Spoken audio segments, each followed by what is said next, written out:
Selamat datang di channel Alur Donghua.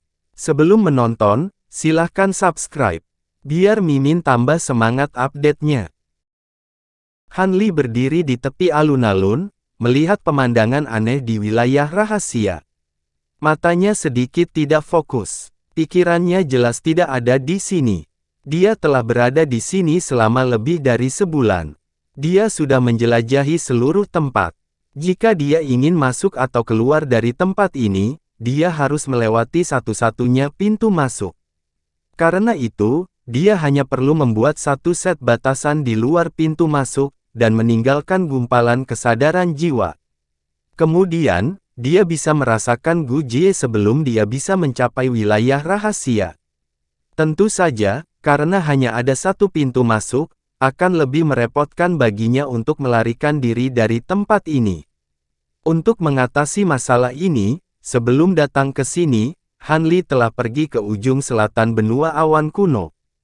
Dia membuka sebuah gua di tepi tebing tersembunyi di dekat laut badai. Di dalam gua, dia menggunakan 9 potong kayu penahan guntur untuk membuat formasi guntur yang stabil yang dapat berteleportasi dalam jarak jauh. Dia juga meninggalkan tanda jiwa di sana. Setelah itu, selama dia berada di dekat benua awan kuno, dia dapat menggunakan formasi guntur untuk terhubung dengan tanda jiwa di formasi guntur dan langsung berteleportasi ke sana. Jika Gu Jie benar-benar mengejarnya ke tempat ini, dia bisa berteleportasi ke sana dengan kecepatan tercepat. Kemudian, dia bisa melarikan diri ke laut badai. Dengan begitu, dia akan memiliki peluang lebih tinggi untuk lolos dari pengejaran Gu Jie.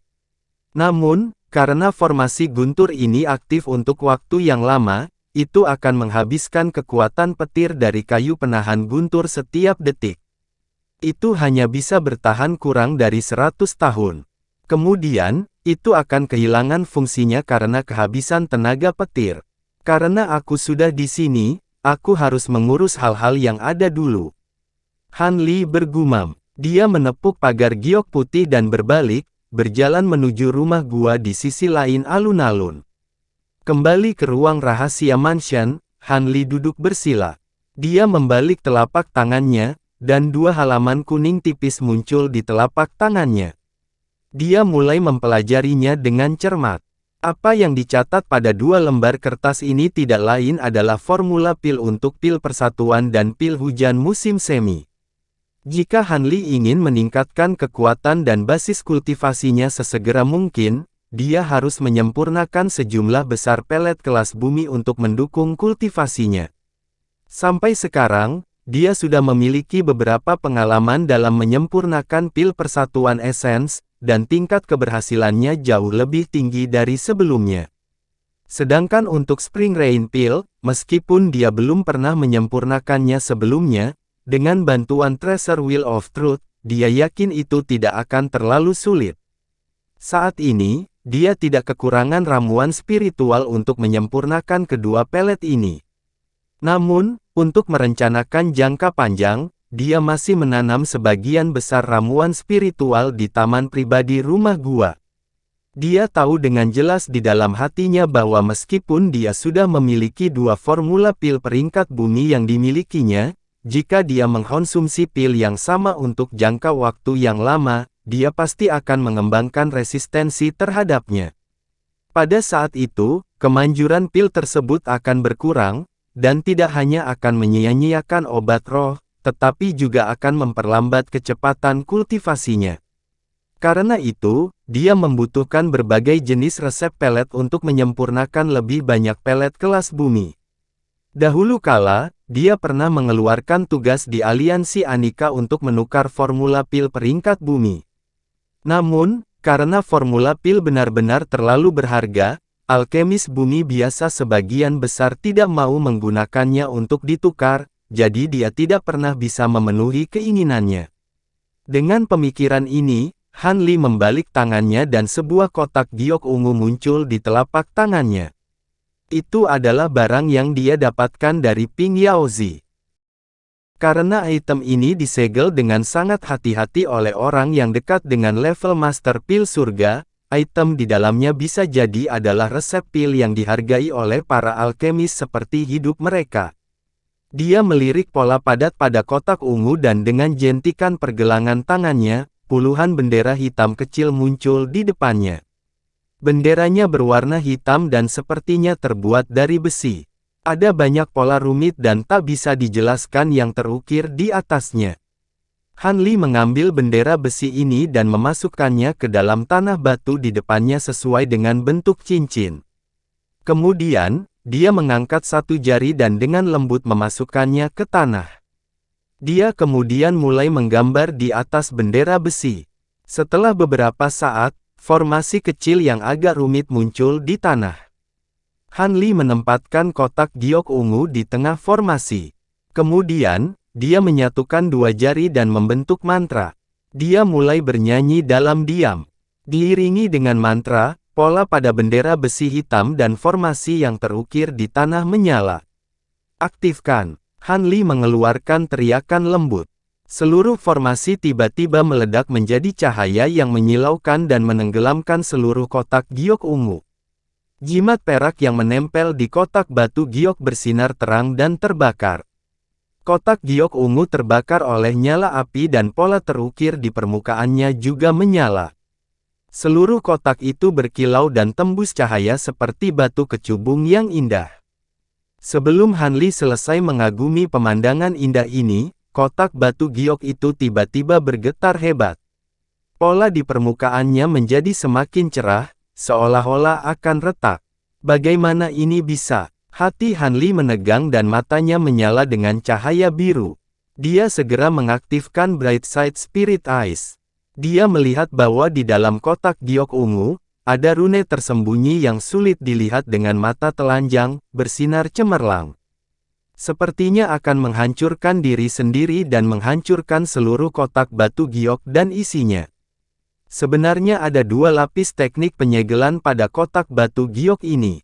Jika hanya jimat perak di permukaan yang dihilangkan, rune yang tersembunyi di dalamnya akan diaktifkan. Itu juga akan menyebabkan konsekuensi yang tidak dapat diubah.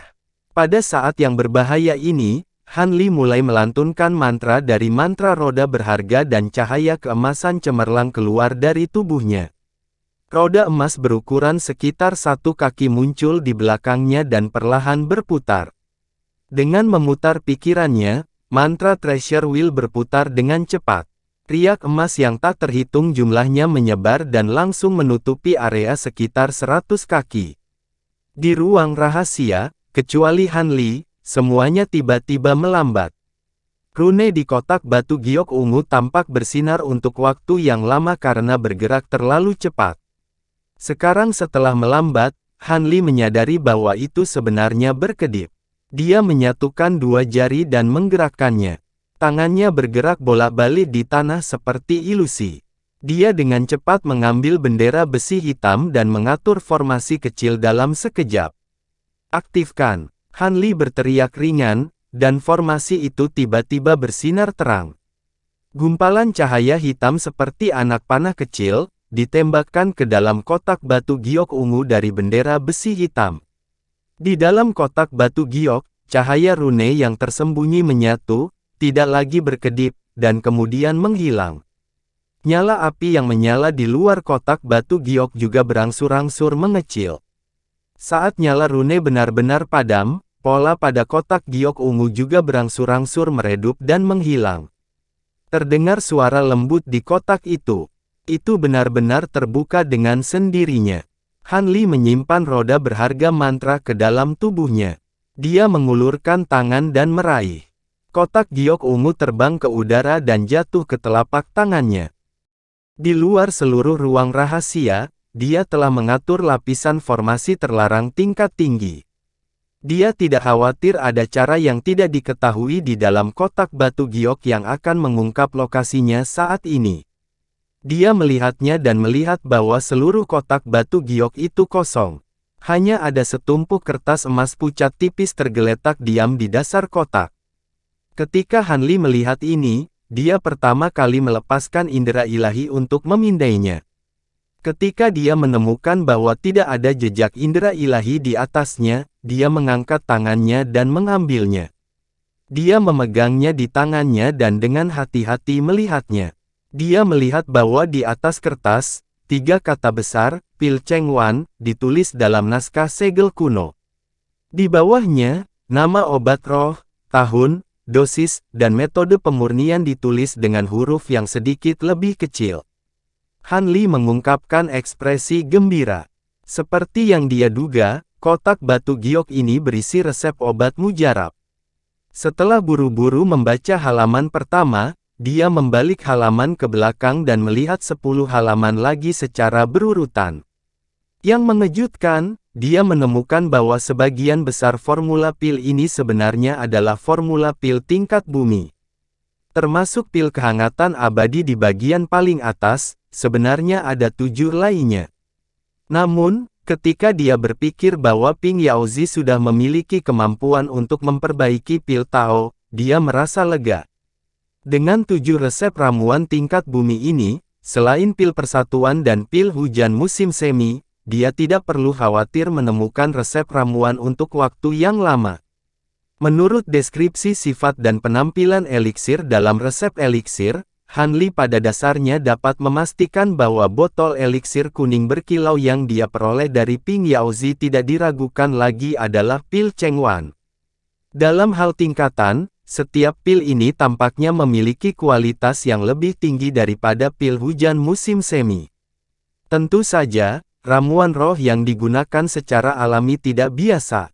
Belum lagi kelangkaan spesiesnya, usia bahan utamanya setidaknya 50 hingga 60 ribu tahun.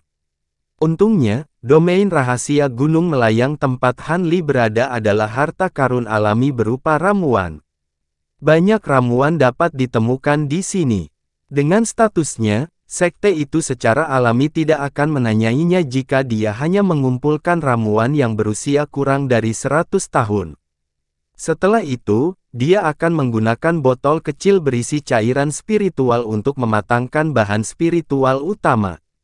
Bahan spiritual lainnya dapat dibeli dengan batu esensi abadi. Itu hanya masalah waktu. Han Li menekan kegembiraan di hatinya dan mengambil kotak batu giok itu. Dia ingin menyimpan resep obat mujarab lagi. Pada saat ini, dia tiba-tiba melihat sesuatu yang aneh di bagian bawah kotak batu giok dari sudut matanya. Dia membalik telapak tangannya dan mengeluarkan belati yang setipis daun willow. Dia menempelkannya di sepanjang tepi kotak batu giok dan dengan lembut membukanya. Pelat giok ungu yang sehalus cermin dicongkel dari dasar kotak giok. Han Li mengambil piring batu giok yang tidak lebih tebal dari selembar kertas dan melihatnya dengan hati-hati. Melalui pantulan api di ruang rahasia, dia dapat melihat bahwa pada pelat batu giok yang tampak halus, terdapat garis-garis yang sangat halus dan padat. Garis-garis itu terhubung satu sama lain, membentuk pola berbentuk bunga yang sangat rumit. Han Li menutup matanya dan mengumpulkan indera ilahinya, memeriksa piring batu giok. Begitu indera ilahi menyentuh piring batu giok, pola berbentuk bunga di piring segera beriak dengan lapisan cahaya keemasan. Rune emas terbang keluar darinya dan langsung memantulkan indera ilahinya kembali. Setelah beberapa kali mencoba, ternyata sama saja. Dia menghela nafas pelan dan harus menyerah untuk sementara. Bukannya dia tidak bisa menggunakan indera ilahi yang kuat untuk secara paksa menghancurkannya, tetapi dia samar-samar merasa bahwa piring batu giok ini tampaknya memiliki banyak rahasia dan tidak mau mengambil risiko menghancurkan pelat batu giok itu. Selanjutnya Han Li mengeluarkan tungku merah. Tungku batu putih keabu-abuan ini adalah yang dia dapatkan dari Raja Kera sebelumnya. Pada saat ini, anggur monyet di tungku batu telah dituangkan, tetapi karena kontaminasi selama bertahun-tahun, tungku masih memancarkan aroma anggur yang samar.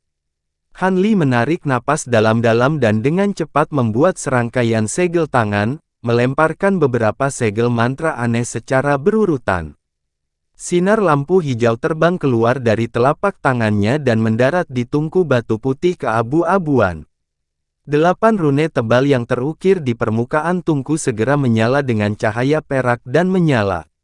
Benar saja, Han Li sangat gembira saat melihat ini.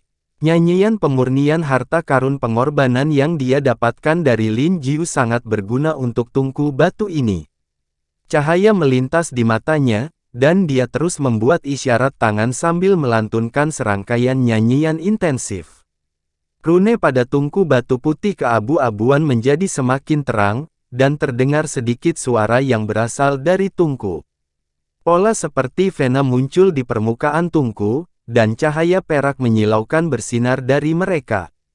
Dalam cahaya perak, potongan-potongan kulit batu putih keabu-abuan jatuh ke tanah, dan ukuran asli tungku batu menyusut dengan cepat.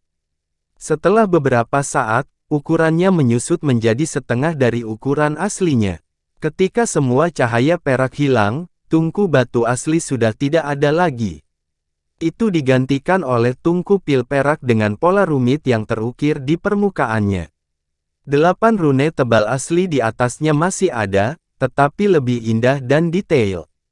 Tungku pil berkualitas tinggi, pasti sangat bermanfaat untuk pemurnian pil. Han Li menjadi tenang dan mengamati kualitas dan aura tungku ini. Dia menemukan bahwa itu sama sekali tidak kalah dengan tungku pil emas Ping Yaozi, dan dia tidak bisa menahan diri untuk tidak bergumam. Setelah mengatakan itu, dengan pikiran, cahaya perak menyala di sampingnya, dan seorang pria api perak kecil yang tingginya kurang dari 2 kaki muncul. Dia terhuyung dan mendarat di tanah. Segera, dia sepertinya tertarik dengan tungku pil di depannya. Dia berhenti dan melihatnya sebentar, lalu dia berbalik untuk melihat Han Li. Kemudian, dia berbalik dan berjalan di sekitar tungku. Senyum tipis muncul di wajah Han Li saat dia melakukan panggilan telepati ke sosok miniatur, yang segera melompat ke tutup kuali pil. Tiba-tiba, wajahnya yang bulat mulai membengkak, dan bola api besar yang benar-benar tidak proporsional dengan ukurannya meletus dari dalam. Bola api perak melesat di udara dan terbang langsung ke dasar kuali, di mana tiba-tiba terbakar. Dengan gulungan api perak yang keras, gelombang udara panas mulai melonjak di seluruh ruang rahasia. Setelah beberapa saat, pola roh di tungku pil perak menyala dan perlahan berubah menjadi merah tua. Seluruh tungku pil juga melayang perlahan dan sedikit bergoyang di udara. Pria api perak kecil yang duduk di tutupnya sepertinya sangat tertarik. Dia memindahkan pantatnya untuk duduk di tepi tutupnya, dan kedua kakinya yang ramping tergantung di udara, bergetar bersama dengan tungku pil. Melihat ini, Han Li melambaikan satu tangan, dan lebih dari 10 jenis ramuan spiritual terbang keluar dari gelang penyimpanan dan melayang di udara. Dia menyatukan tangannya dan menggosoknya di udara, dan lebih dari 10 jenis ramuan spiritual berubah menjadi bubuk obat dengan. Setelah itu, Han Li menyatukan jari-jarinya dan mengangkatnya ke tungku pil. Tutup di bawah pantat pria api perak kecil itu tiba-tiba terangkat dan terbang. Serbuk obat yang melayang di udara itu terbang ke tungku pil di bawah bimbingan kekuatan tak terlihat, dan tutupnya yang terbuka juga ditutup. Setelah itu, 8 rune pada tungku pil perak menyala satu demi satu, melepaskan kecemerlangan warna-warni satu per satu. Api perak di bawah tungku pil juga tampaknya tertahan oleh kekuatan tak terlihat. Nyala api berputar dan membentuk tornado api kecil, membungkus seluruh tungku pil. Melihat ini, lelaki api perak kecil yang duduk di atas tungku pil menjadi kabur dan berubah menjadi burung api perak. Itu bergegas ke bagian bawah tungku pil dan bergabung dengan tornado api. Boom! Tornado api bergetar. Tornado yang menyala bergetar, dan panas terik yang dipancarkannya meningkat beberapa kali lipat dalam sekejap. Melihat ini, mata Han Li tiba-tiba berbinar. Menurut pemandangan di depannya, waktu yang dibutuhkan untuk menyempurnakan tungku ramuan ini mungkin jauh lebih singkat dari sebelumnya, tapi saya tidak tahu bagaimana tingkat keberhasilannya. Waktu berlalu sedikit demi sedikit. Di bawah penggunaan True Tracer Wheel tepat waktu oleh Han Li sepanjang waktu, tungku pil dipenuhi dengan cahaya warna-warni, tetapi tidak ada aroma obat di seluruh ruang rahasia. Sekitar 16 jam kemudian, lampu 7 warna pada tungku pil tiba-tiba surut, dan badan tungku kembali ke warna putih keperakan. Hanya sebagian dari sisa panas yang belum menghilang, dan masih agak merah. Api perak bergulung dan menyusut bersama, berubah menjadi manusia api perak kecil lagi. Itu terbang keluar dari bawah tungku pil dan mendarat di bahu Han Li. Dan tungku pil perak jatuh kembali ke tanah. Han Li sedikit mengernyit dan berjalan ke depan. Tangannya menyala, dan dia melambai dengan lembut. Tutup tungku pil perak dibuka, dan aroma obat yang kuat segera keluar darinya, memenuhi seluruh ruang rahasia. Han Li membungkuk dan melihat ke dalam tungku. Dia melihat 16 pil emas pucat tergeletak diam di dalam. Panasnya belum hilang, dan masih ada gumpalan kabut putih samar yang tertinggal di sana. Aku benar-benar tidak menyangka kuali ini benar-benar memiliki efek seperti itu. Tidak hanya sangat mengurangi waktu yang dibutuhkan untuk memurnikan pil, tetapi juga memiliki tingkat keberhasilan yang tinggi.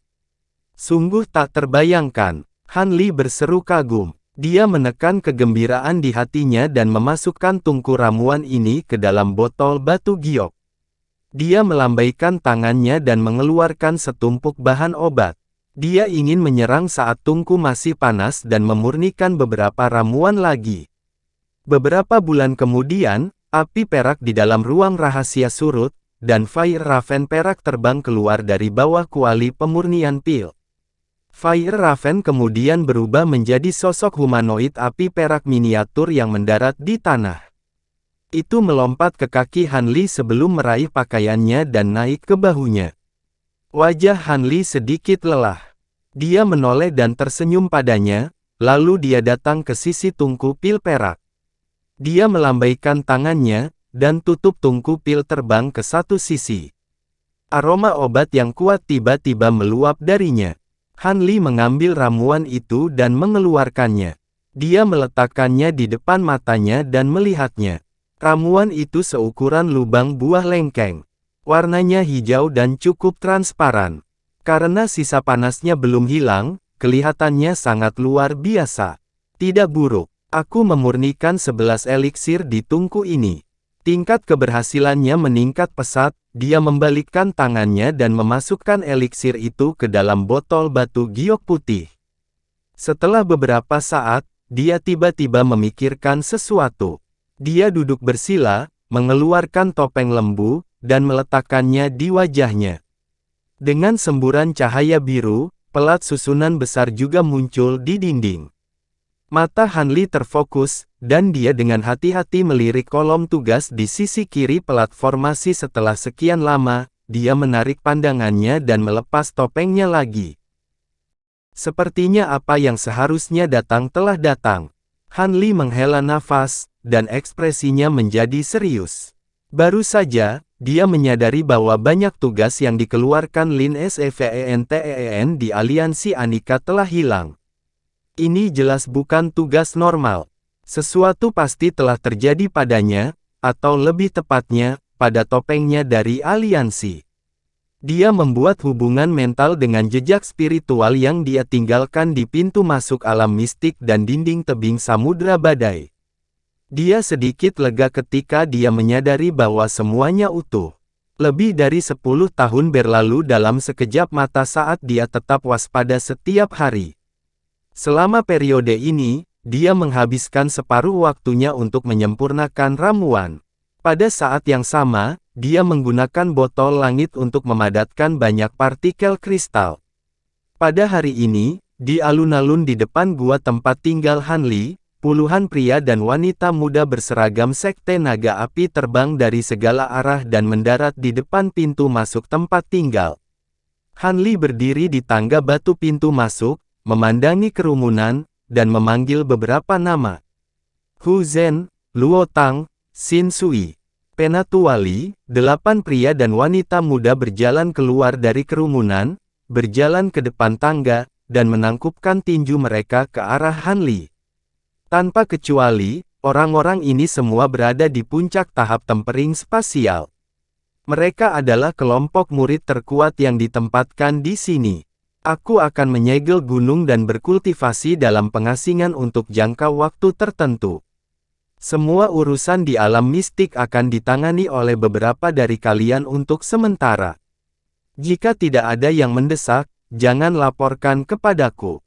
Han Li menginstruksikan. Iya, beberapa dari mereka menjawab serempak. Aku telah meninggalkan jimat rahasia untuk kalian semua. Jika ada situasi yang tidak dapat kamu tangani, cukup suntikkan energi spiritualmu ke dalamnya dan jimat rahasia itu akan secara otomatis terbang ke gua untuk memberitahuku.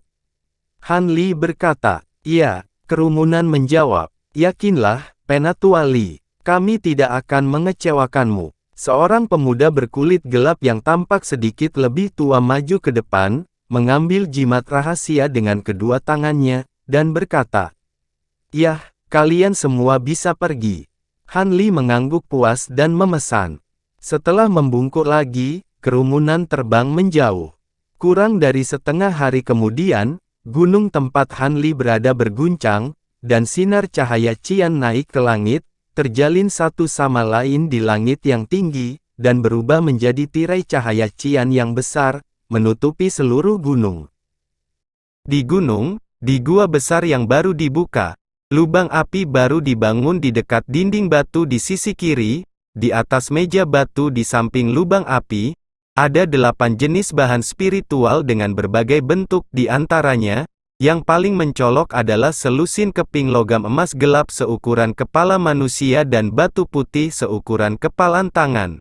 Permukaan yang pertama bertatahkan pola padat yang terlihat seperti kelopak, sedangkan yang terakhir berwarna putih dan memancarkan aroma cendana yang samar. Keduanya adalah Refined Gold dan Nephrite Cloudstone. Han Li berdiri di samping lubang api dan melambaikan tangannya untuk mengambil batu awan Nephrite ke tangannya. Dia dengan lembut menggosoknya, merasakan sentuhan hangat yang datang dari telapak tangannya. Dalam beberapa tahun terakhir, saat memurnikan ramuan, dia juga menanyakan tentang berita Taoisme naga api. Menurut petunjuk yang dikumpulkan dari berbagai aspek, dia secara kasar menyimpulkan bahwa Gu Jie seharusnya tidak berlama-lama di dekat Taoisme naga api sekarang. Saya harap dia diblokir oleh Dewa Emas di sekte. Dia menebaknya di dalam hatinya. Meski begitu, Han Li masih tidak berani meremehkan kemarahan Dewa Emas, jadi dia tidak mengendurkan kewaspadaannya. Sekarang, dia telah memurnikan banyak ramuan, dan berencana untuk mulai meminum ramuan dalam waktu dekat untuk memulihkan kultivasinya. Tapi sebelum itu, dia harus berkorban untuk memperhalus pedang hangat awan bambu. Dia menunjuk dengan satu tangan dan kicauan ceria terdengar dari dalam tubuhnya. Refined Flame Fury Bird keluar dari ujung jarinya dan langsung menyapu lubang api. Refined Flame Fury Bird terbakar.